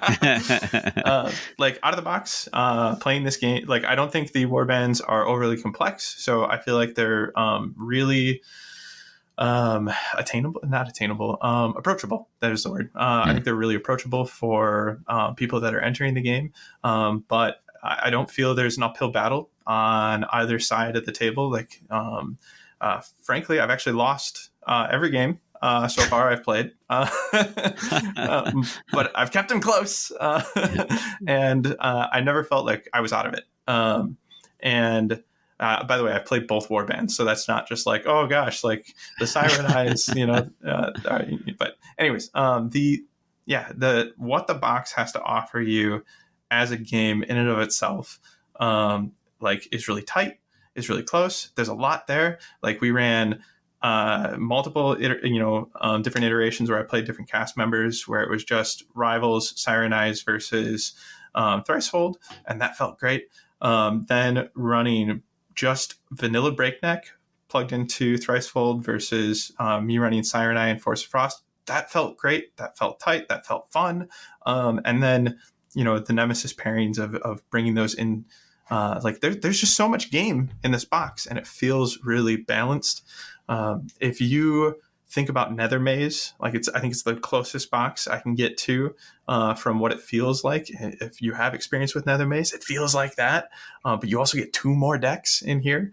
I think it feels really good. Love it. I'll throw one out here, and then we'll let you wrap it all up, Brian. I like seeing the continued iteration of what they are figuring out with these Nemesis decks. Both these Nemesis decks felt like they had fun internal interactions and plenty of stuff to reach for from the outside. So I think it's a pretty clever trick of design, is to figure out, how do I make this work within itself, but also work if you're going to mix and match. Because if you lean too hard into internal synergies, then you end up with I have 7 cards that just give me ice counters, but I don't care about those unless I'm going all in on ice counters. So then what the heck am I doing here? I think if you compare where Nemesis decks are now with their first, the Silent Menace, like where it's not even day and night, it's, daytime on Earth and dark side of the moon sort of thing. So I big fan. Agree. Totally agree. Bring us home. Shout out something about the box. What was something that you particularly enjoyed about the box as a whole? I'd like to address an injustice. Okay. Lay it on us. Dire Chasm featured Dread Pageant and Myari's Purifiers, and Myari was featured prominently above. Sure, yeah, he's a peaceful, big, angelic, like, sort of elf. But now we have the Sirenai also featured, and that's twice that Slaanesh have been totally snubbed by elves. Why can't we have Vexmore's beautiful mug featured giant and big and proud in the background? Like, normally it's the villain that's featured in the background on these movie posters, but instead on the box art we've got another elf. I think it's wrong. How does the pain of that envy feel? Does it feel delicious? One day I'll have my day. I'm with you. I'm enjoying it, not seeing any of these Slaaneshi demons on the sides of my boxes. You're telling me that this box wouldn't have sold more if Vexmore wasn't the one prominently featured on there? I think kids of all ages would have enjoyed it. That big old grin. Oh, yeah. Boy. Yeah. Well, all right. We had a lot of fun with this box, trying it out, getting these first thoughts for you. We are already well underway with the deep dives. One more time, you can find those on the blog or in the upcoming episodes coming out each week until we're at a good steady state again. But if you want to get in touch with us in the meantime, you can get us on the platform formerly known as Twitter at WTHcast, email whatthehexcast@gmail.com, or as always, recommend just come check us out on our Discord that we share with the network. Always great to talk to people there. Again, that blog is themortalrealms.com. You're going to navigate to Underworld's releases, and that'll have that. Also, there are links within these very show notes. One more thanks to GW for the review copy. Let us make this content. Coming up, we are interested in what Harrow Deep era cards you will say adios to. We're going to build an episode of that to go along with rotation. You're going to see deep dives. You're going to see those deep dives on factions, on decks, and then also on the background. So lots of stuff coming out from us, and it's going to be a busy few weeks for us, but we're excited to do it. I do have a flavor text quiz for you. I'm being heckled in the typing here. Am I predictable? Am I? You guys can tell me. Okay, are you ready? Sure. Ready. Okay. This one is a quote attributed to no one. Those isolated in the Deathgorge find only emptiness and soul-crushing cold, especially Brian. I know which one this one is, but it's at Skyler's house right now. I know exactly which one this is. Phil, you want to crack at it before I break it over Brian's head? Oh, yes. Yes, this is Cold of the Void. Yeah, I could not. Yeah, of course. Callback. OG. Yeah. Cool. You were not predictable, but it was another callback to an old card. But sure. This means I'll save my... have a flavor text for you, Davey. Yeah. Okay. You can holster that for the relevant episode, maybe. Or are you trying to lay it on me right now? No, I'd love to lay it on you right now, Brian. I would love to, but let's do it. All right. Man. So, last one dead is a highly unorthodox. All right. Last one dead is a stinking coward. Oh, this, let's see. It is out of Breakneck. It's got the Reavers on it. It is one of the 2 glory end phases. And he's on it, Phil. Do you got it? Is it? I don't remember what it's called. I know exactly what it is. Eager for the fight. Eager for the fight? It's exactly yes. Eager for the fight. Yeah. And it is attributed to Karsus the Chains. Yes. What a mensch, that guy. Yes. That's a great one. Very thematic. Yeah. All right. Your recommended listening for this is by Ice Cube, and it is the song Death. Perfect. For What the Heck's, I've been Davey. This is Phil. I've been Brian. And I've been Skyler.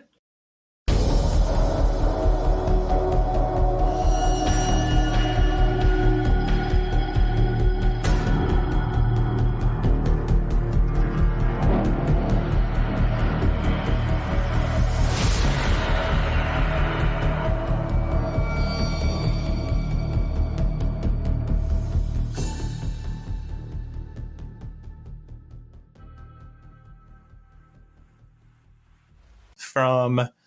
I actually don't know where he's Yep, from. Yeah. Looking it up. He told me to call him He's something specific. All right, here we go. Oh. Iceman. Davey got it. Yay. Val? Thank you. All right, here we go. For what the heck, Seb and Davey? This is Phil. I've been I've been Brian. Skyler. It happened. Try again. Actually, I guess I'll just cut and chop. Yeah. We'll go one more time though. For what the heck, Seb and Davey? This is Phil. I've been Skyler. Wow. All right, Brian. Third time's Brian, the after charm. you. After you. All right. For what the heck, Seb and Davey? This is Phil. I've been Brian. And I've been Skyler. Smooth as can be. Hey, First pretty good, guys. try.